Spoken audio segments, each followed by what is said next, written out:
ಪಾಟೀಲ್ರೆ, ಈ ನಡುವೆ ಲಾಕಪ್ ಡೆತ್ಗಳು ಹೆಚ್ಚಾಗ್ತಾ ಇವೆ.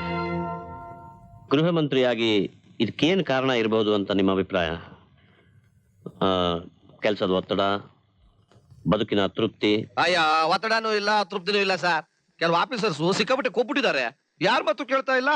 ಕೈಗೆ ಲಾಠಿ ಸಿಕ್ಕಿದ ತಕ್ಷಣ ಒಳ್ಳೆ ರಾಕ್ಷಸ ತರ ಆಡ್ತಾರೆ. ಒಬ್ಬಿಬ್ರು ಹಾಗಿರ್ಬಹುದು, ಎಲ್ರು ಹಾಗೆ ಇದ್ದಾರೆ ಅಂತ ಹೇಗೆ ಹೇಳಕ್ಕಾಗತ್ತೆ? ಇಲ್ಲ ಸರ್, ಆ ಇನ್ಸ್ಪೆಕ್ಟರ್ ಅರ್ಜುನ್ ಶಕೀಲ್ ತರ ತುಂಬಾ ಆರೋಗ್ಯಂಟು. ಶಕೀಲ್ ಅರಗಂಟ್ ಆಗಿರ್ಲಿಲ್ಲ, ಸ್ಟ್ರಿಕ್ಟ್ ಆಫೀಸರ್ ಆಗಿದ್ದ. ಹಂಗಲ್ಲ ಸರ್, ಅರ್ಜುನ್ ಬಂದು ಕೆಲವೇ ದಿನ ಆದ್ರೂ ಕೂಡ ಆ ಏರಿಯಾ ಜನ ಎಲ್ಲ ತುಂಬಾ ವಿರುದ್ಧವಾಗಿದ್ದಾರೆ. ತನ್ನ ಸಬಾರ್ಡಿನೇಟ್ಸ್ ನಂಬದೆ ಸೆಲ್ಲಿಗೆ ಬೀಗ ಹಾಕಿ ಬೀಗದ ಕೈನ ತಾನೇ ತಗೊಂಡೋಗಿದ್ದಾನೆ ಅಂತಂದ್ಮೇಲೆ ಈ ಸಾವಿಗೆ ಅವನೇ ಜವಾಬ್ದಾರ ತಾನೆ ಸರ್. ಅದಕ್ಕೆ ಇಮ್ಮಿಡಿಯೇಟ್ ಆಗಿ ಸಸ್ಪೆಂಡ್ ಆಗಿ ಎನ್ಕ್ವೈರಿ ಆಗ್ಲೇಬೇಕು ಸರ್. ಇಲ್ಲದೆ ಇದ್ರೆ ಲಾ ಅಂಡ್ ಆರ್ಡರ್ ಪ್ರಾಬ್ಲಮ್ ಆಗುತ್ತೆ ಸರ್. ಹೋಮ್ ಮಿನಿಸ್ಟರ್ ಆಗಿ ನಾನು ಸುಮ್ಮನೆ ಇರಕ್ಕಾಗೋದಿಲ್ಲ. ನೋಡಿ ಪಾಟೀಲ್ರೆ, ಇದು ಇಮೋಷನಲ್ ಆಗಿ ಹ್ಯಾಂಡಲ್ ಮಾಡೋ ವಿಷಯ ಅಲ್ಲ. ಒಬ್ಬ ಆಫೀಸರ್ ಅನ್ನ ಸಸ್ಪೆಂಡ್ ಮಾಡೋಕ್ ಮುಂಚೆ ಅವನು ತಪ್ಪಿತಸ್ಥ ಅನ್ನೋದನ್ನ ಖಾತ್ರಿ ಮಾಡ್ಕೋಬೇಕು. ಅರ್ಜುನ್ ಆ ಸೆಲ್ ಕೀನ ನನ್ನ ಹತ್ರನೇ ಇಟ್ಕೊಂಡಿದ್ದೆ ಅಂತ ಹೇಳಿದ್ಮೇಲೆ ಇದಕ್ಕಿಂತ ಸಾಕ್ಷಿ ಇನ್ನೇನ್ ಸರ್ ಬೇಕು? ಅಫಿಷಿಯಲ್ ರಿಪೋರ್ಟ್ ಬಂದ್ಮೇಲೆ ನಿರ್ಧಾರ ತಗೊಳ್ಳೋಣ. ಏನೇ ಆದ್ರೂ ಅರ್ಜುನ್ ಮತ್ತೆ ಅದೇ ಸ್ಟೇಷನ್ಗೆ ಹಾಕ್ಬಾರ್ದು ಸರ್. ಪರಿಸ್ಥಿತಿ ಕೈ ಮೀರಿ ಹೋಗುತ್ತೆ. ಪಾಟೀಲ್ರೆ, ನಾನು ಪರಿಶೀಲನೆ ಮಾಡಿ ಹೇಳ್ತೀನಿ. ನನಗೆ ಒಂದ್ ದಿವಸ ಅವಕಾಶ ಕೊಡಿ. ಸರಿ ಸರ್, ಬರ್ತೀನಿ. ಒಳ್ಳೇದು. ಸರ್, ಆ ಅರ್ಜುನ್ ನಿಮ್ಗೆ ಗೊತ್ತಿರೋ ಸರ್? ನನ್ಗೆ ಗೊತ್ತಿರುವವರ? Yes sir. 6 ತಿಂಗಳ ಹಿಂದೆ ಕಾರ್ ಆಕ್ಸಿಡೆಂಟ್ ಆದಾಗ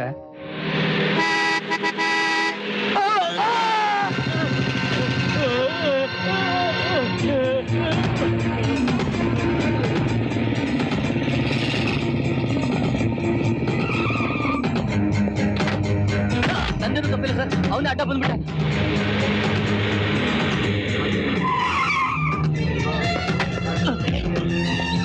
ತಪ್ಪಿಲ್ಲ ಸರ್, ನಂದು ನನ್ನ ಮಾತು ಕೇಳ್ತಾರೆ.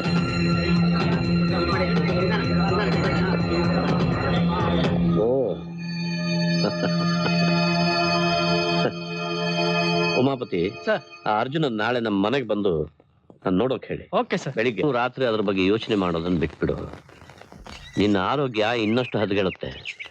ಅದಕ್ಕೆ ನಾನು ಹೇಳೋದು, ನಡೆದಿದ್ದನ್ನ ಮರೆತು ಮುಂದೆ ಏನ್ ಮಾಡ್ಬೇಕು ಅನ್ನೋದ್ರ ಬಗ್ಗೆ ಯೋಚನೆ ಮಾಡು. ಮರೆಯೋದು ನೀವು ಹೇಳ್ದಷ್ಟು ಸುಲಭವಾಗಿದ್ದಿದ್ರೆ ಈ ಪ್ರಪಂಚದಲ್ಲಿ ದುಃಖ ಅನ್ನೋದೇ ಇರ್ತಿರ್ಲಿಲ್ಲ ರೀ. ಇವತ್ತಲ್ಲ ನಾಳೆ ಅವನು ಬಂದೇ ಬರ್ತಾನೆ. ನಾನು ಹೇಳಿಲ್ಲ ಲಕ್ಷ್ಮಿ? ಇಲ್ಲ ಲಕ್ಷ್ಮಿ, ಕಾಮ್ ಡೌನ್. ನೋಡು ಇವ್ರನ್ನ ಒಳಗಡೆ ಕರ್ಕೊಂಡು ಹೋಗಿ ಕೂರ್ಸಿ.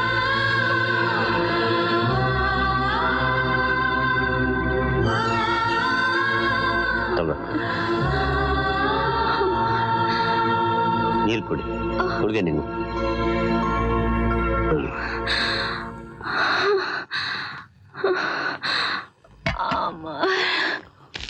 ಕೂತ್ಕೊಳ್ಳಿ ಕೂತ್ಕೊಳ್ಳಿ. ಸಾರಿ, ನಿಮ್ಮನ್ನು ಕಾಯಿಸ್ಬಿಟ್ಟೆ. ನನ್ನ ಹೆಂಡತಿಗೆ ಸ್ವಲ್ಪ ಹುಷಾರಿಲ್ಲ. ಅವಳು ನಿಮ್ಮನ್ನು ನೋಡಿ ತನ್ನ ಮಗನೇ ಬಂದಿದ್ದಾನೆ ಅಂತ ತಿಳ್ಕೊಂಡು ಎಕ್ಸೈಟ್ ಆಗಿಬಿಟ್ಲು. ಪಾಪ ಮಗನ ನೋಡಿ ತುಂಬಾ ದಿನ ಆಗಿರ್ಬೇಕನ್ಸುತ್ತೆ. ಎಲ್ಲಿರ್ಸತ್ತ ಮಗ? Is no more. ಹೋದ ತಿಂಗಳಷ್ಟೇ ಕಾರ್ ಆಕ್ಸಿಡೆಂಟ್ನಲ್ಲಿ ಕಾರಲ್ಲಿ ಅವಳು ಇದ್ಳು. ಫ್ರಾಕ್ಚರ್ಸ್ ಎಲ್ಲ ಆಯ್ತು. ತಲೆಗೆ ಏಟ್ ಬಿದ್ದು ಜ್ಞಾನನೇ ತಪ್ಪೋಯ್ತು. 4 ದಿವಸ. ಕೊನೆ ಸಲ ಅವನ ಮುಖ ನೋಡೋ ಅವಕಾಶನೂ ಅವಳಿಗೆ ಸಿಗ್ಲಿಲ್ಲ. ಈಗ ಅವನು ಸತ್ತಿದ್ದಾನೆ ಅಂತ ಹೇಳಿದ್ರೆ ಅವಳು ನಂಬ್ತಾ ಇಲ್ಲ, ಅಥವಾ ನಂಬಕ್ ಆಗ್ತಿಲ್ಲ. ಶಾಕ್ನಿಂದ ಈ ತರ ಆಗಿದ್ದಾಳೆ. ನಾನಾದರೂ ನನ್ನ ಕೆಲಸಗಳು, ಈ ರಾಜಕೀಯ, ಇದ್ರ ಮಧ್ಯೆ ಮರೆಯೋ ಪ್ರಯತ್ನ ಮಾಡ್ತಿದ್ದೀನಿ. ಆದ್ರೆ ಅವಳ ಕೈಲದು ಸಾಧ್ಯವಾಗ್ತಿಲ್ಲ. I'm sorry sir. ಎನಿವೆ, ನಾನು ನಿಮ್ಮನ್ನು ಇಲ್ಲಿ ಕರೆಸಿದ ಉದ್ದೇಶ ಇಷ್ಟೇ. ನಿಮ್ಮ ಪೊಲೀಸ್ ಸ್ಟೇಷನ್ನಲ್ಲಿ ಆದ ಲಾಕಪ್ ಡೆತ್ ಬಗ್ಗೆ ನಿಮ್ಮಿಂದ ತಿಳ್ಕೊಳ್ಳೋಣ ಅಂತ. How did this happen? Inspector Shakeel ನನ್ನ ಬ್ಯಾಚ್ಮೇಟ್ ಅಷ್ಟೇ ಅಲ್ಲ, ನನ್ನ ಆತ್ಮೀಯ ಸ್ನೇಹಿತ ಕೂಡ. ನಾನು ಅವ್ರ ತಂದಿನ ಭೇಟಿಯಾದಾಗ ಶಕೀಲ್ ಸಾವು it's a pre plan murdered ಅಂತ ಅವರೇ ನನ್ನ ಹತ್ರ ಹೇಳಿದ್ರು. ನೆಕ್ಸ್ಟ್ ಡೇ ನಾನು ಅವ್ರನ್ನ ಭೇಟಿ ಆಗಬೇಕು ಅಂತ ಹೋದಾಗ ಮೈಕಲ್ ಅನ್ನೋ ಒಬ್ಬ ವ್ಯಕ್ತಿ ಖಾನ್ ಸಾಹೇಬನ ಜೀಪ್ನಲ್ಲಿ ಆಕ್ಸಿಡೆಂಟ್ ಮಾಡಿ ಅಲ್ಲಿಂದ ತಪ್ಪಿಸ್ಕೊಳ್ಳೋಕೆ ಪ್ರಯತ್ನ ಪಡ್ತಿದ್ದ. ನಾನು ಅವನು ಹಿಡಿದು ಲಾಕಪ್ನಲ್ಲಿ ಹಾಕಿದಾಗ ಶಕೀಲ್ ಕೊಲೆ ಮತ್ತು ಖಾನ್ ಸಾಹೇಬ್ರ ಆಕ್ಸಿಡೆಂಟು ಎಲ್ಲ ಪ್ರೀ ಪ್ಲಾನ್ ಆಗಲಿ ನನಗೆ ಗೊತ್ತಾಗಿತ್ತು ಸರ್. ಇದ್ರ ಹಿಂದೆ ಯಾರು ಕೈವಾಡದೆ ಅಂತ ತಿಳ್ಕೊಳ್ಳೋದಕ್ಕೋಸ್ಕರ ನಾನು ಅವನ ಲಾಕಪ್ಪಲ್ಲಿ ಇಟ್ಟಿದ್ದೆ. ಆದ್ರೆ ಶಕೀಲ್ ಸತ್ತಿದ್ದು ಕಾರ್ಮಿಕರ ದೊಂಬಿಯಲ್ಲಿ ಅಂತ ರಿಪೋರ್ಟ್ ಆಗಿದೆಯಲ್ಲ. ಖಾನ್ ಸಾಹೇಬ್ರು ಹೇಳುವವರೆಗೂ ನಾನು ಅದೇ ರೀತಿ ತಿಳ್ಕೊಂಡಿದ್ದೆ ಸರ್. ಮೈಕಲ್ನ ಬಾಯಿ ಬಿಡಿಸಿ ನಿಜಾಂಶ ತಿಳ್ಕೋಬೇಕು ಅನ್ನೋಷ್ಟರಲ್ಲಿ ಅವನ ಕಡೆ ಲಾಯರ್ ಬಂದು ಅವನ್ನ ರಿಲೀಸ್ ಮಾಡಬೇಕು ಅಂತ ಸಿಕ್ಕಾಪಟ್ಟೆ ಗಲಾಟೆ ಮಾಡ್ದ. ಅದೇ ಸಮಯಕ್ಕೆ ಸರಿಯಾಗಿ ಖಾನ್ ಸಾಹೇಬ್ರು ತುಂಬಾ ಸೀರಿಯಸ್ ಆಗಿದೆ ಅಂತ ಹಾಸ್ಪಿಟಲಿಂದ ಫೋನ್ ಬಂತು. ನಾನು ಸೆಲ್ನ ಲಾಕ್ ಪಡ್ಕೊಂಡು ಕೀ ತಗೊಂಡೋದೆ. ಬರುವಷ್ಟರಲ್ಲಿ ಹಿ ವಾಸ್ ಡೆಡ್. ನಿಮ್ಮ ಪೊಲೀಸ್ ಸ್ಟೇಷನಿನ ಸಿಬ್ಬಂದಿಯವರು ಶಾಮೀಲಾಗಿರಬಹುದು ಅಂತ ಅನ್ಸುತ್ತಾ? ಅದೇ ಸರ್ ನನಗೂ ಅರ್ಥ ಆಗ್ತಾ ಇಲ್ಲ. ಮೈಕಲ್ ಇನ್ವೆಸ್ಟಿಗೇಷನ್ ಸ್ಟಾರ್ಟ್ ಆಗಬೇಕು ಅನ್ನೋಷ್ಟರಲ್ಲಿ ಆ ಲಾಯರ್ ಸ್ಟೇಷನ್ ಬಂದಿದ್ದು, ಹಾಸ್ಪಿಟಲ್ ಖಾನ್ ಸಾಹೇಬ್ರು ಸತ್ತಿದ್ದು, ನಾನು ಮತ್ತೆ ಸ್ಟೇಷನ್ ಬರೋಷ್ಟರಲ್ಲಿ 100 ಜನ ಸೇರಿದ್ದು. ಇದೆಲ್ಲ ನೋಡಿದ್ರೆ it must be a preplanned. Sir, ನಾನು ಅಪರಾಧ ಮಾಡಿಲ್ಲ ಅನ್ನೋದಕ್ಕೆ ಇದು ಒಂದೇ ಸರ್ ಸಾಕ್ಷಿ. ಮೈಕಲ್ ಸೈನೆಟ್ಸಿನ್ ಸತ್ತ ಅಂತ ಈ ಪೋಸ್ಟ್ಮಾರ್ಟಮ್ ರಿಪೋರ್ಟ್ ಹೇಳುತ್ತೆ. ಅದ್ರ ಕಾಪಿ. ಅರೆ, ನನಗೆ ಪೋಸ್ಟ್ ಮಾರ್ಟಮ್ ರಿಪೋರ್ಟ್. ಸರ್, ಬೇಕಾದ್ರೆ ನನ್ನ ಕೆಲಸದಿಂದ ತೆಗೆದಾಕ್ಬಿಡಿ, ಆದರೆ ಕೊಲೆಗಾರನ ಪಟ್ಟ ಮಾತ್ರ ದಯವಿಟ್ಟು ಕಟ್ಬಿಡಿ ಪ್ಲೀಸ್. ನನಗೆ ನಿಮ್ಮಲ್ಲಿ ಸಂಪೂರ್ಣ ವಿಶ್ವಾಸ ಇದೆ ಮಿಸ್ಟರ್ ಅರ್ಜುನ್. ನಮ್ಮ ಈ ವ್ಯವಸ್ಥೆಯಲ್ಲಿ ನೇರ ನಿಷ್ಠುರ ನ್ಯಾಯಯುತವಾಗಿ ನಡೆಯೋರಿಗೇನೆ ನಿರ್ಬಂಧಗಳು ಅನೇಕ. ಅದಕ್ಕೆ ನಾನೊಂದು ತೀರ್ಮಾನಕ್ಕೆ ಬಂದಿದ್ದೀನಿ. ಶಕೀಲ್ ಮರ್ಡರ್ ಇನ್ವೆಸ್ಟಿಗೇಷನ್ಗೆ ನಿಮ್ಮನ್ನೇ ಸ್ಪೆಷಲ್ ಇನ್ವೆಸ್ಟಿಗೇಟಿಂಗ್ ಆಫೀಸರ್ ಆಗಿ ನೇಮಕ ಮಾಡ್ತೀನಿ. Will report only and directly to me. ನೈತಿಕತೆ, ಆತ್ಮಸಾಕ್ಷಿ, ಧೈರ್ಯ, ಸ್ಥೈರ್ಯ ಇರುವ ಒಬ್ಬನಿದ್ರು ಇಡೀ ಒಂದು ಸೈನ್ಯಕ್ಕೆ ಸಮಾನ ಅಂತಾರೆ. ಈ ಮಾತು ನಿಜಕ್ಕೂ ನಿಮ್ಗೆ ಅನ್ವಯಿಸುತ್ತೆ. ಆತ್ಮವಿಶ್ವಾಸ ಕಳ್ಕೊಂಡು ಜೀವಂತ ಶವವಾಗಿದ್ದು ನನಗೆ ನೀವು ನಿಜವಾಗ್ಲೂ ಚೈತನ್ಯ ತುಂಬಿಟ್ರೆ ನನಗೆ ಯಾವ ನಿರ್ಬಂಧಗಳು ಬರೋಕ್ಕೆ ಸಾಧ್ಯನೇ ಇಲ್ಲ sir. Really I am grateful to you. ನನ್ನ ಹೆಂಡತಿ ನಿಮ್ಮನ್ನು ನೋಡಿ ನಮ್ಮ ಮಗ ಅಂತ ಅಂದ್ಕೊಂಡಿದ್ರಲ್ಲಿ ಆಶ್ಚರ್ಯವೇನೂ ಇಲ್ಲ. ನಿಮ್ಮನ್ನು ಹತ್ರದಿಂದ ನೋಡ್ತಾ ಇದ್ರೆ ನನಗೂ ಹಾಗೆ ಅನಿಸ್ತಾ ಇದೆ. ಈಗಲೂ ನಾನು ನಿಮ್ಮ ಮಗನೇ ಸರ್. Good luck. ಏನಾಯ್ತು ಅರ್ಜುನ್? ಏನ್ ಹೇಳಿದ್ರು ಸಿಎಂ? ಯಾಕೋ, ಏನ್ ಡಿಸಿಷನ್ ತಗೊಂಡ್ರು? ರಾಜಾ, ಸಿಎಂ ನನ್ನ ಸಸ್ಪೆಂಡ್ ಮಾಡೋದು ಅಂತ ಹೇಳಿದ್ರು ಕಣೋ. One more good news. ಏನು? ಶಕೀಲ್ನ ಕೊಂದವನು ಹಿಡಿಯೋ ಕೆಲಸ ನನಗೆ ಪರ್ಸನಲ್ ವಹಿಸಿದ್ದಾರೆ. ಇದೆಲ್ಲಾಗುತ್ತೆ ಅಂತ ಕನ್ಸು ಅನ್ಸಿರ್ಲಿಲ್ಲ ಕಣೋ. ಸತ್ಯ ಯಾವತ್ತಿದ್ರು ಗೆದ್ದೆ ಗೆಲ್ಲುತ್ತೆ. ಇವತ್ತು ನಾನು ಎಷ್ಟು ಸಂತೋಷವಾಗಿದ್ದೀನಿ ಗೊತ್ತಾ Suma. Suma, today I am very happy.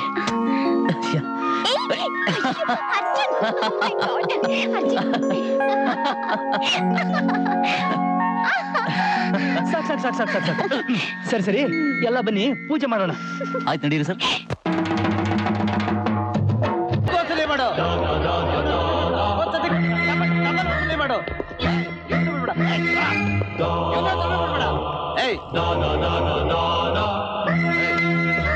ಯಾರೋ ಈ ಏರಿಯಾ ದಾದಾ? ಏಯ್, ನಿಂಗೆ ಕೇಳ್ತಿರೋದು?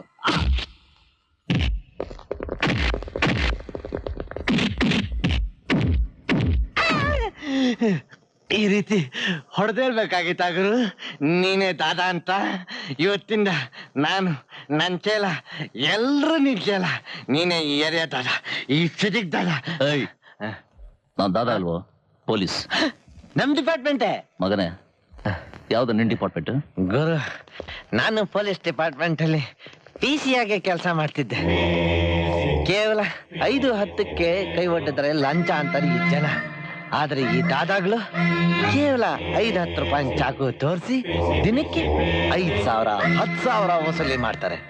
ನಾನು ಯೋಚನೆ ಮಾಡಿದೆ, 5 ರೂಪಾಯಿ ಇನ್ವೆಸ್ಟ್ ಮಾಡಿ ನಾನು ಓನ್ ಸೆಲ್ಫ್ ಆಗಿ ಯಾಕೆ ಶುರು ಮಾಡಬಾರ್ದು ಅಂತ ಶುರು ಮಾಡಿದೆ. ತಂದೆ ನೀ ಬಂದೆ.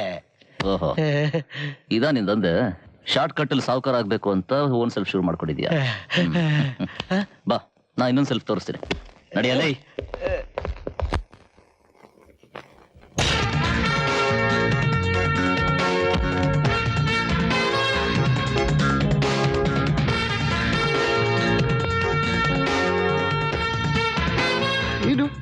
ನೀನ್ ಯಾಕೆ ಬಂದೆ ಇಲ್ಲಿ? ರೆಸ್ಪಾನ್ಸಿಂಗ್ ಕೇಸ್ ಹಾಕ್ಬೇಕಾಗುತ್ತೆ. ಹುಚ್ಚಬಾಯ್, ಒಬ್ಬ ಲಾಯರ್ ಆಗಿ ನ್ಯಾಯ ನೆತ್ತಿಡಿಬೇಕಾದ್ ನೀನೆ ಕಾನೂನನ್ನು ಇಷ್ಟ ಬಂದಾಗ ಬಳಸ್ಕೊಳ್ಳೋದಾದ್ರೆ ಆ ಕೆಲಸ ನಾನು ಮಾಡಬಲ್ಲೆ. ಹೇಳು, ಸನ್ನಡಿ ಹಾಕ್ಬಿಟ್ಟು. ಏಯ್, ಈಗ ನೀನು ನಿಜ ಹೇಳ್ತಾ ಇದ್ರೆ ಆ ಮೈಕಲ್ ಹೋದ ಜಾಗಕ್ಕೆ ನೀನು ಕಳಿಸ್ಬೇಕಾಗುತ್ತೆ. ನಿನ್ನ ಕಾನೂನು ಕೋರ್ಟು ನನಗೆ ಶಿಕ್ಷೆ ಕೊಡೋದು ಆಮೇಲೆ. ಆದ್ರೆ ಒಂದ್ ತಿಳ್ಕೊ, ಅದನ್ನೆಲ್ಲ ನೋಡೋದಕ್ಕೆ ನೀನ್ ಬದುಕಿರಲ್ಲ. ಹೇಳು, ಸನ್ನಡಿ ಹಾಕ್ಬಿಟ್ಟು. ಹೇಳ.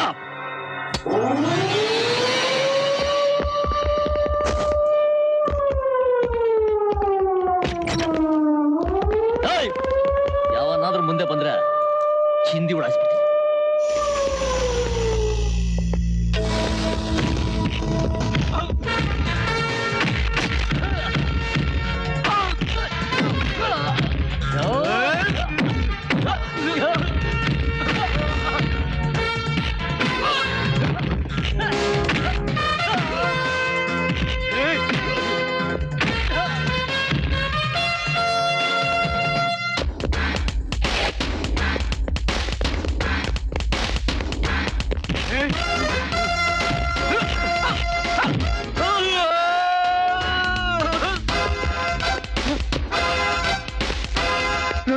ನನ್ಗೇನು ಮಾಡಬೇಡ, ನಾನು ಸುಮ್ಮನೆ ಬಿಡಲ್ಲ ನಿನ್ನ.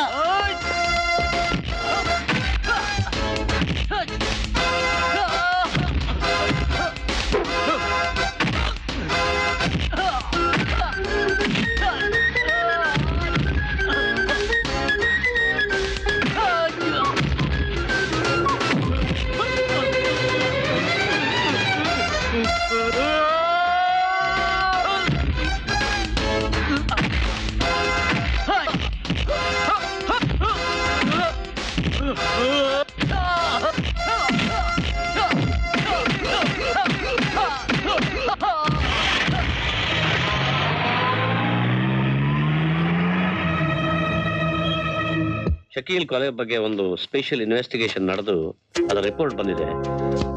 ಇದ್ರ ಬಗ್ಗೆ ನಿಮ್ಮ ಬಳಿ ಡಿಸ್ಕಸ್ ಮಾಡೋಣ ಅಂತಾನೆ ನಿಮ್ಮನ್ನು ಕರೆಸಿದ್ದೆ. ಅಯ್ಯೋ, ಇದು ಕಾರ್ಮಿಕರು ಮಾಡಿದ್ದು ಅಂತ ಪ್ರೂವ್ ಆಗ್ಬಿಟ್ಟು ಕೇಸ್ನ ಕ್ಲೋಸ್ ಮಾಡ್ಬಿಟ್ಟಿದೀನಿ ಸರ್. ಇನ್ಸ್ಪೆಕ್ಟರ್ ಶಕೀಲ್ ಕೊಲೆಗೆ ಕಾರ್ಮಿಕರು ಕಾರಣ ಅಲ್ಲ, ಅದರಲ್ಲಿ ಕಂಪನಿಯ ಮಾಲೀಕರ ಕೈವಾಡವೇ ಇದೆ ಅಂತ ಈ ರಿಪೋರ್ಟ್ ನಲ್ಲಿ ಸಾಬೀತಾಗಿದೆ. ಅದಕ್ಕೆ ಈ ತಕ್ಷಣ ನೀವು ಭಂಡಾರಿ ಫ್ಯಾಕ್ಟರಿನ ಸೀಲ್ ಮಾಡಿಸಿ ಫರ್ದರ್ ಇನ್ವೆಸ್ಟಿಗೇಷನ್ ಆರ್ಡರ್ ಮಾಡಬೇಕು. ಸರ್, ಭಂಡಾರಿ ಅವರು ನಮ್ಮ ಪಾರ್ಟಿಗೆ ಯಾವಾಗ್ಲೂ ಸ್ಟ್ರಾಂಗ್ ಸಪೋರ್ಟರ್.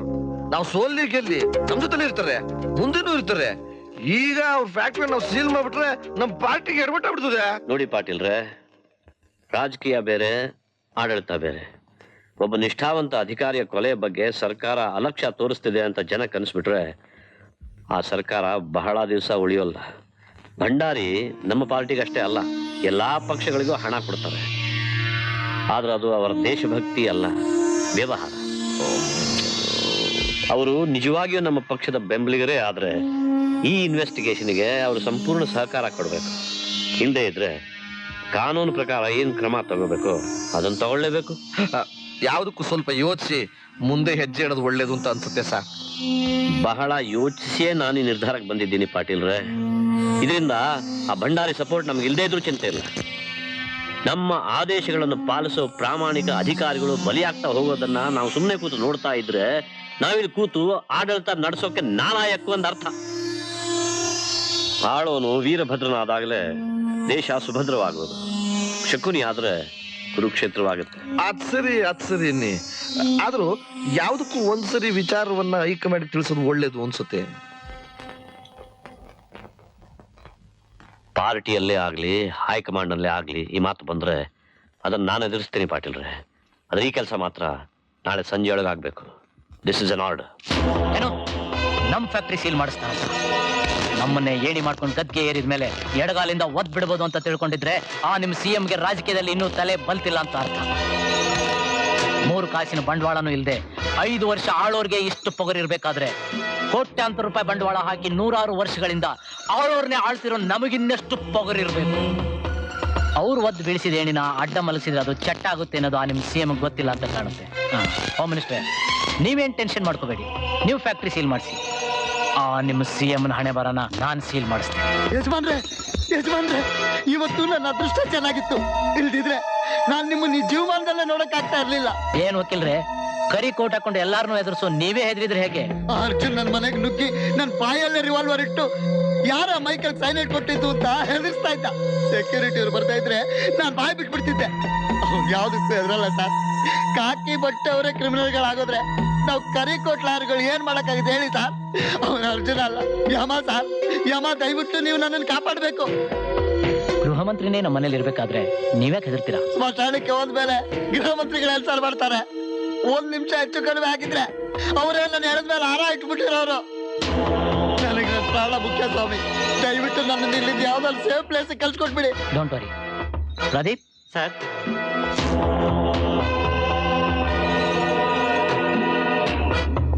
ನೀವೇನು ಯೋಚನೆ ಮಾಡಬೇಡಿ, ನಿಮಗೆ ಸಾಕಷ್ಟು ಹಣ, ರಿಟರ್ನ್ ಏರ್ ಟಿಕೆಟು ಎಲ್ಲ ಕೊಡ್ತೀನಿ.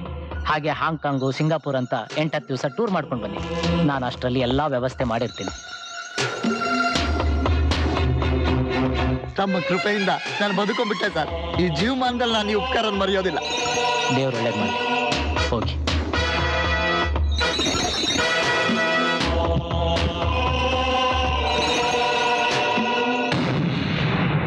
ಆಗೋದು, ಸ್ವಲ್ಪ ಕಾಲ ವೇಟ್ ಮಾಡಿ. ನಮಸ್ಕಾರ ಸರ್. ನಮಸ್ಕಾರ. ನಮಸ್ಕಾರ ನಮಸ್ಕಾರ. ಇದೆಲ್ಲ ಯಾಕೆ 3 ದಿವಸದಲ್ಲಿ ಬಂದೇ ಬಿಡ್ತೀರಲ್ಲ ವಾಪಸ್? ಇಲ್ಲ, ನಾನು ಹೋಗ್ತೇನೆ. ಏನು ಚಲೋ ಇದ್ರಲ್ಲ? ಚೆನ್ನಾಗಿದೆ sir. Sir excuse me, what's ಮಾಡಿ ಅರ್ಜುನ್, ಸ್ವಲ್ಪ ಬರ್ತೀರಾ? ಒಂದು ನಿಮಿಷ.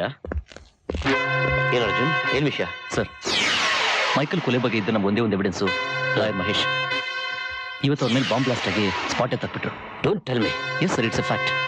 ಆದರೆ ಈ ಬಾಂಬ್ ಬ್ಲಾಸ್ಟ್ ಬಗ್ಗೆ ನನಗೆ ಇನ್ನೂ ಡೀಟೇಲ್ಸ್ ಸಿಕ್ಕಿಲ್ಲ.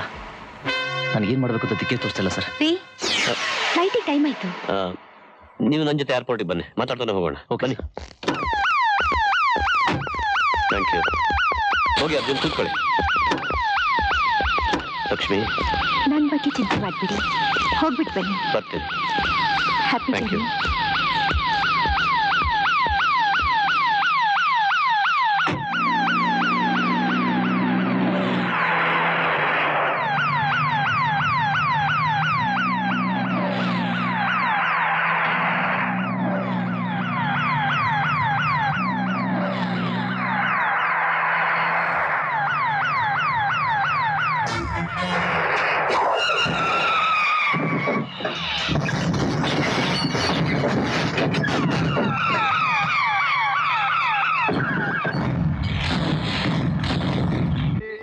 ಗುರುಪಾದಪ್ಪ ಸಿದ್ದನಗೌಡ ಪಾಟೀಲನಾದ ನಾನು ಭಾರತದ ಸಂವಿಧಾನಕ್ಕೆ ಅನುಗುಣವಾಗಿ ಸತ್ಯ, ನಿಷ್ಠೆ, ಪ್ರಾಮಾಣಿಕದ ಹೆಸರಿನಲ್ಲಿ ಈ ಕರ್ನಾಟಕ ರಾಜ್ಯದ ಮುಖ್ಯಮಂತ್ರಿಯಾಗಿ ಪ್ರಮಾಣ ವಚನ ಸ್ವೀಕಾರ ಮಾಡುತ್ತಿದ್ದೇನೆ.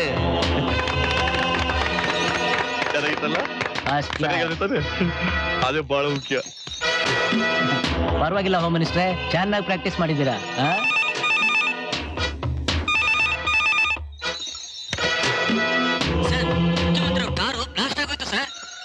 Very good, well done, well done. ನಿನಗೆ ಈ ಕೆಲಸ ವಯಸ್ಸಿನ ಮೇಲೆ ನೀನ್ ಮಾಡ್ತೀಯ ಅಂತ ನನಗೆ ಗೊತ್ತಿತ್ತು. ನೀನ್ ಈಗಲೇ ಬಂದ್ ನನ್ ಕಾಣು. Okay, very good news. ನೀವು ಬಹಳ ಬೇಗ ಮುಖ್ಯಮಂತ್ರಿಗಳಾಗ್ತಾ ಇದ್ದೀರಾ. Operation success. Your CM car is block. ಇದೊಂದು ವಿಶೇಷ ಸುದ್ದಿ. ನಮ್ಮ ರಾಜ್ಯದ ಮುಖ್ಯಮಂತ್ರಿಗಳಾದ ಸನ್ಮಾನ್ಯ ಶ್ರೀ ವಿವೇಕ್ ರವರು ಪ್ರಯಾಣ ಮಾಡುತ್ತಿದ್ದ ಕಾರು ಇಂದು ಸಂಜೆ 7:20 ಸಮಯದಲ್ಲಿ ವಿಮಾನ ನಿಲ್ದಾಣದ ಬಳಿ ಇರುವ ಪೆಟ್ರೋಲ್ ಬಂಕ್ಗೆ ಬಡಿದು ಅಪಘಾತಕ್ಕೀಡಾಯಿತು. ವಾಹನ ಆಸ್ಫೋಟಗೊಂಡರೂ ಮಾನ್ಯ ಮುಖ್ಯಮಂತ್ರಿಗಳು ಹಾಗೂ ಜೊತೆಯಲ್ಲಿ ಪ್ರಯಾಣ ಮಾಡುತ್ತಿದ್ದ ಎಲ್ಲರೂ ಪ್ರಾಣಾಪಾಯದಿಂದ ಪಾರಾಗಿದ್ದಾರೆ. ಸಣ್ಣ ಪುಟ್ಟ ಗಾಯಗಳಾಗಿರುವ ಇನ್ಸ್ಪೆಕ್ಟರ್ ಅರ್ಜುನ್ ಹಾಗೂ ಚಾಲಕ ಆಸ್ಪತ್ರೆಯಲ್ಲಿ ಚಿಕಿತ್ಸೆ ಪಡೆಯುತ್ತಿದ್ದಾರೆ. ಈಗ ಮಾನ್ಯ ಮುಖ್ಯಮಂತ್ರಿಗಳು ತಮ್ಮನ್ನುದ್ದೇಶಿಸಿ ಮಾತನಾಡುತ್ತಾರೆ. ಭಗವಂತನ ಕೃಪೆ, ತಮ್ಮೆಲ್ಲರ ಅಭಿಮಾನ, ಆಶೀರ್ವಾದ ಇವತ್ತು ನನ್ನನ್ನ ತಮ್ಮೆದುರು ತಂದಿದೆ. ನಾನು ಬದುಕುಳಿಯೋದಕ್ಕೆ ಕಾರಣ ಇನ್ಸ್ಪೆಕ್ಟರ್ ಅರ್ಜುನ್. ನಾನು ಜೀವನದಲ್ಲಿ ನಂಬಿಕೊಂಡು ಬಂದಂತಹ ಧ್ಯೇಯೋದ್ದೇಶಗಳನ್ನು ಸಾಧಿಸಲೆಂದೇ ಆ ಪರಮಾತ್ಮ ನನಗೆ ಈ ಪುನರ್ಜನ್ಮ ನೀಡಿದ್ದಾನೆಂದು ಭಾವಿಸಿ ಎಂದಿನಂತೆ ಕೃತಜ್ಞತಾಪೂರ್ವಕವಾಗಿ ತಮ್ಮೆಲ್ಲರ ಸಹಕಾರ ಮತ್ತು ಬೆಂಬಲವನ್ನು ನಿರೀಕ್ಷಿಸುತ್ತೇನೆ. ನಮಸ್ಕಾರ. ಇನ್ಸ್ಪೆಕ್ಟರ್ ಅರ್ಜುನ್ ಅವರನ್ನು ನಮ್ಮ ವರದಿಗಾರರು ಸಂದರ್ಶಿಸಿದರು. ಈ ಘಟನೆ ಹೇಗ್ ನಡೀತು ಅಂತ ಸ್ವಲ್ಪ ವಿವರವಾಗಿ ಹೇಳ್ತೀರಾ? ಹೇಳ್ತೀನಿ. ನಾನು ಸಿಎಂ ಅವ್ರನ್ನ ಭೇಟಿಯಾಗಿ ಅವರು ಪ್ರವಾಸಕ್ಕೆ ಶುಭ ಕೋರೋಣ ಅಂತ ಹೋಗಿದ್ದೆ. ಹಾಗೆ ಸ್ವಲ್ಪ ಅಫಿಷಿಯಲ್ ಆಗಿ ಮಾತಾಡೋದು ಇತ್ತು. ಆಗ ಸಿಎಂ ಅವರು ಫ್ಲೈಟ್ ಲೇಟ್ ಆಗ್ತಾ ಇದೆ, ಜೊತೆಲಿ ಬನ್ನಿ, ಹಾಗೆ ಏರ್ಪೋರ್ಟ್ಗೆ ಹೋಗ್ತಾ ಮಾತಾಡ್ಕೊಂಡು ಹೋಗೋಣ ಅಂತ ನಾನು ಕರ್ಕೊಂಡೋದ್ರು.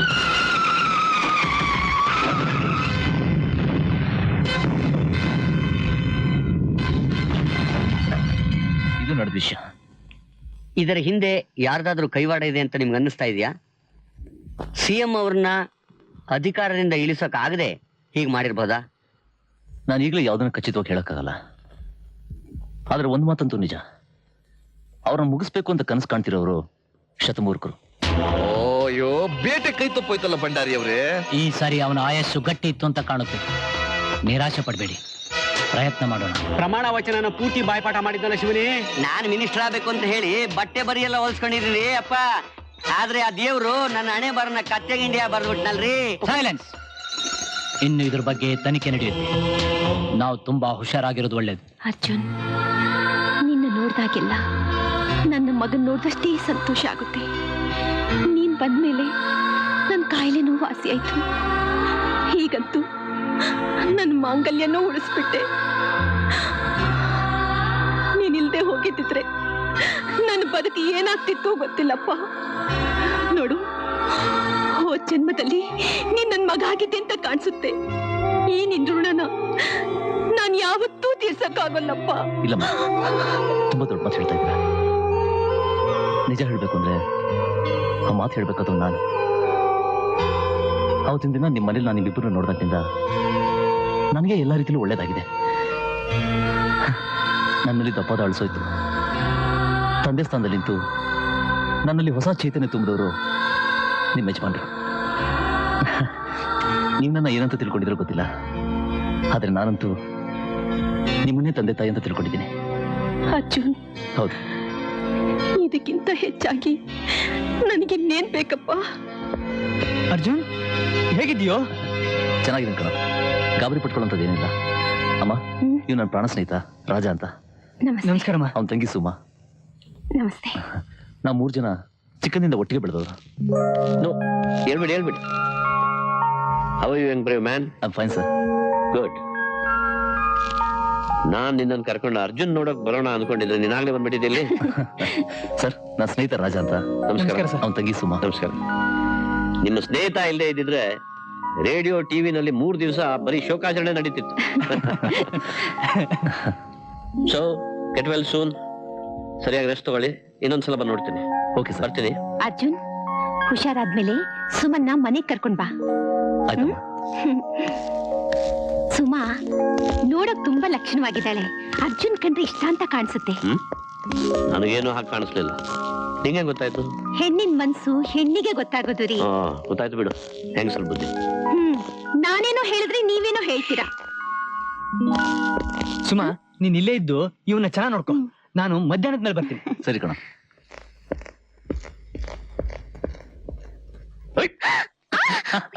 ಇದೇನ್ರಿ ಇದು? ನಿಮಗ್ ಮೊದ್ಲೇ ಹುಷಾರಿಲ್ಲ, ರೆಸ್ಟ್ ತಗೊಳ್ಳಿ.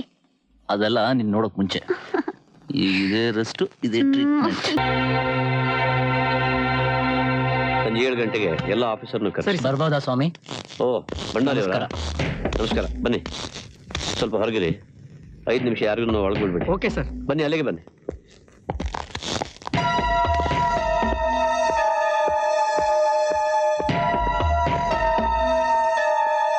ಹೇಳಿ ಭಂಡಾರಿ ಅವರೇ, ಈಗಲೇ ನಮ್ಮಿಬ್ಬರನ್ನ ಬಿಟ್ರೆ ಬೇರೆ ಯಾರೂ ಇಲ್ಲ. ನಾವು ಮಾತನಾಡೋ ವಿಷಯ ನಮ್ಮಿಬ್ಬರಲ್ಲೇ ಇರುತ್ತೆ. ನೋಡಿ ಸ್ವಾಮಿ, ನೀವು ನಮ್ಮ ಫ್ಯಾಕ್ಟ್ರಿ ಸೀಲ್ ಮಾಡಿಸಿರೋದ್ರಿಂದ ನಮಗೆ ತುಂಬಾ ತೊಂದರೆ ಆಗಿದೆ. ಜೊತೆಗೆ ಸಾವಿರಾರು ಕಾರ್ಮಿಕರು, ಅವರ ಸಂಸಾರಗಳು ಕೂಡ ಉಪವಾಸ ಇರೋಗಾಗಿದೆ.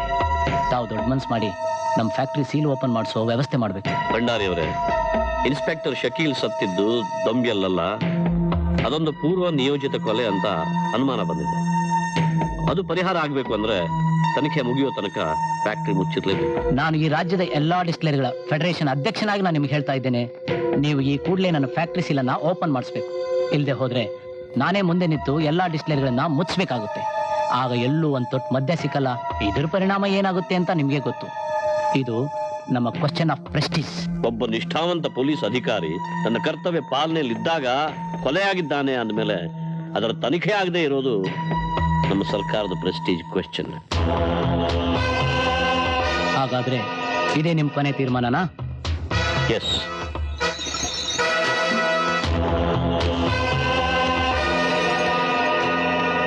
ಜೋರಾಗಿ ಮಾತಾಡಿ ನಮ್ ಬಾಯಿ ಮುಚ್ಚಿಸ್ಬಿಡ್ಬೋದು.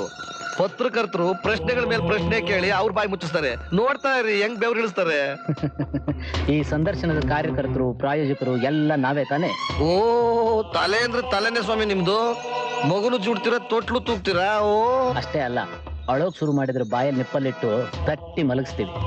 ಇದೊಂದು ವಿಶೇಷ ಕಾರ್ಯಕ್ರಮ. ಸರ್, ನಿಮ್ಮ ಆಡಳಿತದ ವಿರುದ್ಧ ಸಿಡಿದಿದ್ದು ಎಲ್ಲಾ ಮದ್ಯದ ಕಾರ್ಖಾನೆಗಳು ಮುಚ್ಚೋ ನಿರ್ಧಾರ ಮಾಡಿವೆ. ಇದ್ರ ಪರಿಣಾಮ ಏನಾಗಬಹುದು ಅಂತೀರಿ? ಸರ್ಕಾರದ ಮೇಲಾಗ್ಲಿ ಜನತೆ ಮೇಲಾಗ್ಲಿ ಪರಿಣಾಮ ಏನಾಗುತ್ತೆ ಅನ್ನೋದಕ್ಕಿಂತ ಕಾರ್ಖಾನೆಯ ಮಾಲೀಕರ ಮೇಲೆ ಏನ್ ಪರಿಣಾಮ ಆಗುತ್ತೆ ಅನ್ನೋದನ್ನ ಅವರೇ ಯೋಚಿಸಬೇಕಾಗಿದೆ. ಯಾಕಂದ್ರೆ ಮದ್ಯದ ಕಾರ್ಖಾನೆಗಳನ್ನು ಮುಚ್ಚೋ ನಿರ್ಧಾರ ಅವರದ್ದು. ನಾಳೆಯಿಂದ ಒಂದು ತೊಟ್ಟು ಮದ್ಯ ಸಿಗೋಲ್ಲ ಅಂದಾಗ ಜನ ದಂಗೆ ಹೇಳ್ಬೋದಲ್ಲ? ನನಗೆ ಹಾಗೆ ಅನ್ಸೋದಿಲ್ಲ. ಯಾಕಂದ್ರೆ ಅನ್ನ ನೀರು ಇದ್ದ ಹಾಗೆ ಜೀವನಕ್ಕೆ ಅತ್ಯವಶ್ಯವಾದ ವಸ್ತು ಏನು ಅಲ್ಲ ಅದು. ಅಬಕಾರಿ ಇಲಾಖೆಯಿಂದ ಸರ್ಕಾರಕ್ಕೆ ಬರಬೇಕಾದ ವರಮಾನ ಕಡಿಮೆ ಆದ್ರೆ ಜನರಿಗೆ ತೊಂದರೆ ಆಗಲ್ವೇನು? ಸ್ವಲ್ಪ ಸಮಯ ಆಗಬಹುದೇನೋ, ಆದ್ರೆ ಜನ ಮದ್ಯಕ್ಕೆ ಅಂತ ಕೊಡೋ ಹಣದಿಂದಲೇ ತಾನೇ ಸರ್ಕಾರಕ್ಕೂ ಆದಾಯ ಬರೋದು. ಜನ ಕುಡಿಯೋದನ್ನೇ ಬಿಟ್ಬಿಟ್ರೆ ಆ ಹಣ ಅವ್ರ ಹತ್ರನೇ ಉಳಿಯುತ್ತೆ, ಅವರಿಗೆ ಉಪಯುಕ್ತವಾಗುತ್ತೆ. ಇದರಿಂದ ನಿಮ್ ಪಕ್ಷಕ್ಕಾಗ್ಲಿ ಅಥವಾ ಸರ್ಕಾರಕ್ಕಾಗ್ಲಿ ಕೆಟ್ಟ ಹೆಸರು ಬರುವಂತ ಸಾಧ್ಯತೆಗಳಿಲ್ವಾ? ಖಂಡಿತ ಇಲ್ಲ. ಪಾನ ನಿಷೇಧವನ್ನು ಜಾರಿಗೆ ತರಬೇಕು ಅನ್ನೋದೇ ನಮ್ಮ ಸರ್ಕಾರದ ಉದ್ದೇಶ. ಆದ್ರೆ ಸನ್ಮಾನ್ಯ ಭಂಡಾರಿ ಅಂತವರು ತಾವೇ ಮುಂದಾಗಿ ನಾವಾಗಿಯೇ ಮದ್ಯದ ಕಾರ್ಖಾನೆಯನ್ನು ಮುಚ್ತೀವಿ ಅಂತ ಸಹಕರಿಸೋದಕ್ಕೆ ಮುಂದೆ ಬಂದಾಗ ನಾವು ಅವರನ್ನ ಅಭಿನಂದಿಸ್ಲೇಬೇಕಲ್ವೇ? ಅವನ ವಿರುದ್ಧ ನಾವ್ ಏನ್ ಮಾಡಿದ್ರು ಅದು ಅವನಿಗೆ ಪ್ಲಸ್ ಆಗ್ತಾ ಇದೆಯಲ್ಲ. ತಾಳ್ಮೆ ಕಳ್ಕೊಂಡು ನಾನು ಎಂತ ತಪ್ಪು ಕೆಲಸ ಮಾಡ್ಬಿಟ್ಟೆ. ಆತುರದಲ್ಲಿ ಡಿಸ್ಟಿಲರಿಗಳನ್ನು ಮುಚ್ಚೋ ನಿರ್ಧಾರ ನಾವು ತಗೋಬಾರ್ದಾಗಿತ್ತು. ಏನ್ ಮಾಡೋದು? ಹೆಜ್ಜೆ ಮುಂದಿಟ್ಟಾಗಿದೆ, ಹೆಜ್ಜೆ ಹಿಂತೆಗೆಯೋ ಆಗಿಲ್ಲ. It is A question of our Prestige. ಅಲ್ಲ, ಎಲ್ಲೂ ಕಡೆ ಕುಡಿಯಕ್ ಸಿಗದೆ ಇದ್ರೆ ಎಲ್ಲ ಕಡೆ ಸಿಕ್ಕಾಪಟ್ಟೆ ಗಲಾಟೆ ಆಗ್ಬಿಡುತ್ತೆ ಅನ್ಕೊಂಡೆ. ಎಲ್ಲೂ ಏನು ಗಲಾಟೆನೇ ಆಗ್ಲಿಲ್ಲ. ಆಮೇಲೆ ನಿಮ್ಮ ಡಿಸ್ಟಿಲರಿ ಕೆಲಸಗಾರರು ಕೂಡ ಸುಮ್ಮನೆ ಆಗ್ಬಿಟ್ಟಿದ್ದಾರೆ. ಅವರಿಗೆ ಮನೆಗೆ ರೇಷನ್ನು, ವ್ಯಾಪಾರ ಮಾಡಕ್ ಬಂಡವಾಳ, ಬೇರೆ ಬೇರೆ ಕಡೆ ಕೆಲಸ ಸಿಕ್ಬಿಟ್ಟಿದೆ, ಅದಕ್ಕೆ ಸುಮ್ಮನೆ ಆಗ್ಬಿಟ್ಟಿದ್ದಾರೆ. ಅಷ್ಟೊಂದು ಜನಕ್ಕೆ ಕೆಲಸ ಬಂಡವಾಳ ಯಾರು ಕೊಡ್ತಾ ಇದ್ದಾರೆ? ಕೆಲವು ಸಂಘ ಸಂಸ್ಥೆಗಳು ಇದನ್ನ ಮಾಡ್ತಿದ್ದಾವೆ ಅಂತ ಸುದ್ದಿ. ನಮ್ಮ ಇಂಟೆಲಿಜೆನ್ಸ್ ರಿಪೋರ್ಟ್ ಪ್ರಕಾರ ಸಿಎಂ ಕೈವಾಡನು ಇದ್ರ ಹಿಂದೆ ಇದೆ ಅಂತ. ಯಾಕೆಂದ್ರೆ ಅವ್ರ ಹೆಂಡತಿನ ಮುಂದೆ ನಿಂತ್ಕೊಂಡು ನಡೆಸ್ತಾ ಇದಾರೆ ಇದನ್ನ. ವಿಷಯ ಬಹಳ ಗಂಭೀರವಾಗಿದೆಯಲ್ಲ. ಆ ನಿಮ್ಮ ಸಿಎಂ ನಮ್ಮ ಬುಡಕೆ ಕೊಡ್ಲಿ ಹಾಕೋ ನಿರ್ಧಾರ ಮಾಡಿದಾನೆ. ಪಾಪ, ಅವನಿಗೆ ಇನ್ನೂ ನಮ್ಮ ವಿಷಯ ಗೊತ್ತಿಲ್ಲ ಅಂತ ಕಾಣುತ್ತೆ. ಗಾಂಧಿ ಹುಟ್ಟಿ ದೇಶದಲ್ಲಿ ಬ್ರಾಂದಿ ಮಾರಿ ಕೋಟ್ಯಾಧಿಪತಿಗಳಾದ ನಮಗೆ ಸ್ವಲ್ಪನಾದ್ರೂ ರಾಜಕೀಯ ಗೊತ್ತಿದೆ ಅನ್ನೋ ಸಣ್ಣ ವಿಷಯ ಅವನಿಗೆ ಗೊತ್ತಿಲ್ಲ. ಇರ್ಲಿ, ನಾವು ಏನು ಅಂತ ತೋರಿಸ್ತೀವಿ. ನಾವು ದೇಶ ಆಳಲ್ಲ, ಆಳಿಸ್ತೀವಿ. ನಮ್ಗೆ ಕುಡ್ಸೋದು ಗೊತ್ತು, ಕೆಡ್ಸೋದು ಗೊತ್ತು.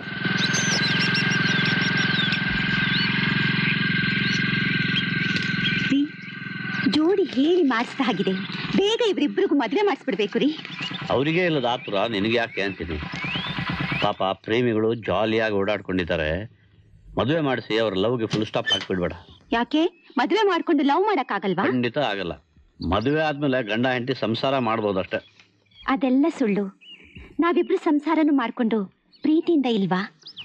ನಮ್ದು exceptional case. Good morning sir. Good morning. Morning aunty. Good morning. ಏನೋ ನಮ್ಮ ಬಗ್ಗೆ ಮಾತಾಡ್ತಾರಂಗಿತ್ತು? ಏನಿಲ್ಲ, ನಿಮ್ಮಿಬ್ರದ್ದು ಎಕ್ಸೆಪ್ಷನಲ್ ಜೋಡಿ ಅಂತ ಹೇಳ್ತಿದ್ದೆ. Thank you sir. ಬನ್ನಿ ಒಳಗೆ ಹೋಗೋಣ. ಕಮ್. ಬನ್ನಿ. ನೀನು ಸುಮಾನ ಚೆನ್ನಾಗಿ ವಿಚಾರಿಸ್ಕೊ. ಟೀ ಕಾಫಿ ಏನಾದ್ರು ಇದ್ರೆ ಚೆನ್ನಾಗಿತ್ತು. ಒಂದ್ ನಿಮಿಷ. ಬನ್ನಿ ಅರ್ಜುನ್. ಬಾ.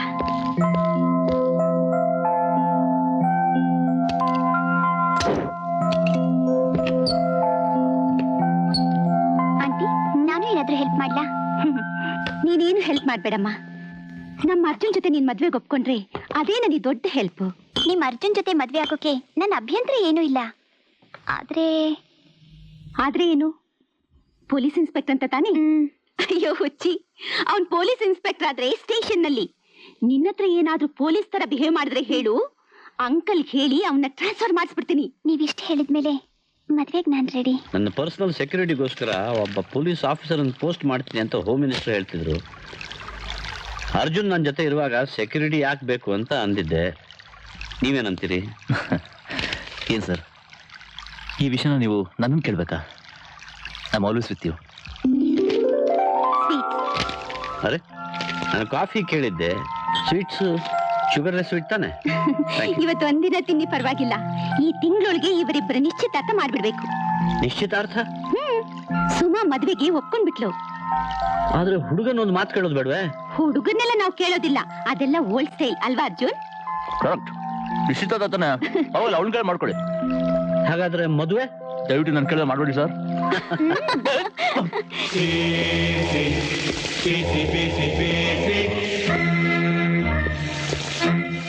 ಅಣ್ಣ, ಏನೋದು? ಅಲ್ಲಣ್ಣ, ನಾನೇನೋ ಕಳ್ತನ ದರೋಡೆ ಮಾಡ್ಕೊಂಡು ಬದುಕ್ತಾ ಇರೋ ನಾನು ಈ ಮಳೆ ನೆನೆಯೋದೇನೋ ಸರಿ, ಆದ್ರೆ ನೀವು ಒಬ್ಬ ನಿಷ್ಠಾವಂತ ಪೊಲೀಸ್ ಅಧಿಕಾರಿ ನನ್ನಂತೊಂದ್ ಜೊತೆ ಮಳೆ ನೆನೆಯೋದು ಚೇಚೆ ನನ್ ಕೈಲಿ ನೋಡಕ್ ಆಗ್ತಿಲ್ಲ ಅಣ್ಣ.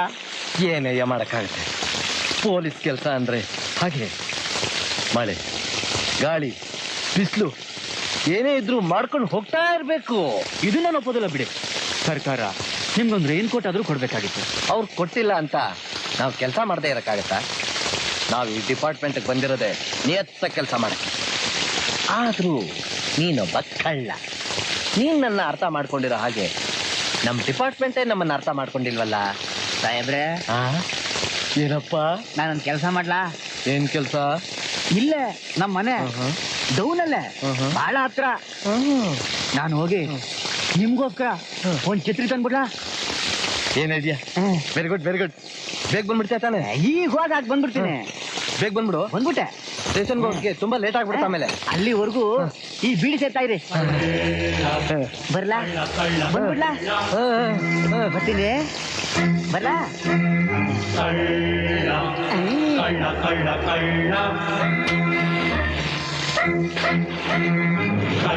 ಛತ್ರಿ ನನ್ ಮಗ ಛತ್ರಿ ತರ್ತೀನಿ ಅಂತ ನನ್ಗೆ ಕೈ ಕೊಟ್ಬಿಟ್ಟು ಹೋದ.